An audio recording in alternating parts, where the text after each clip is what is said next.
गेहूं में केहू के न जाता रू धोई के हंसुआ लोटाता रू। गेहूं में केहू के न जाता रू धोई के हंसुआ लोटाता रू। अरे ढेर मत बोला। काहे बेरी बेरी कूदेलू पानी में। अरे लागल बा अगिया हमारा चढ़ली जवानी में। चैत भर पियावा ससता में खरिहानी में। अरे लागल बा अगिया हमारा चढ़ली जवानी में। चैत भर पियावा ससता में खरिहानी में।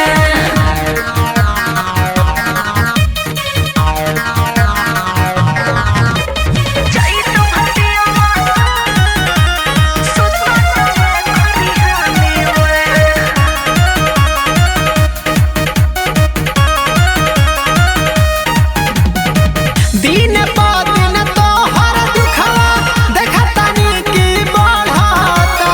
खेत में हमारा आके बनमुआ दौरी कहियो न करता। अच्छा ई बात बा। दिन प दिन तोहर दुखवा देखतानी की बढ़ता। खेत में हमारा आके बनमुआ दौरी कहियो न करता। ऐसे रहता रू परेशानी में। अरे लागल बा अगिया हमारा चढ़ली जवानी में। चैत भर पियावा ससता में खरिहानी में। अरे लागल बा अगिया हमारा चढ़ली जवानी में। चैत भर पियावा ससता में खरिहानी में। चैत भर पियावा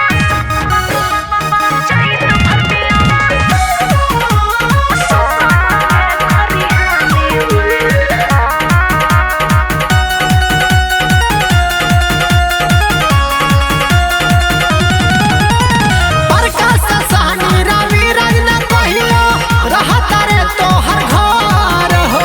कहर बताई सुनो ये देवरो उठे भीतरिया लहर हो। अरे हट ना।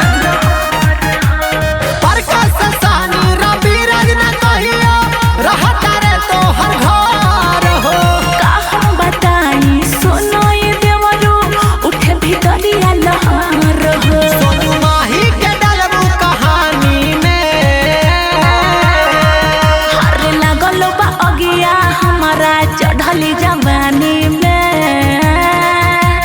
चैत भर पियावा ससता में खरिहानी में। अरे लागल बा अगिया हमारा चढ़ली जवानी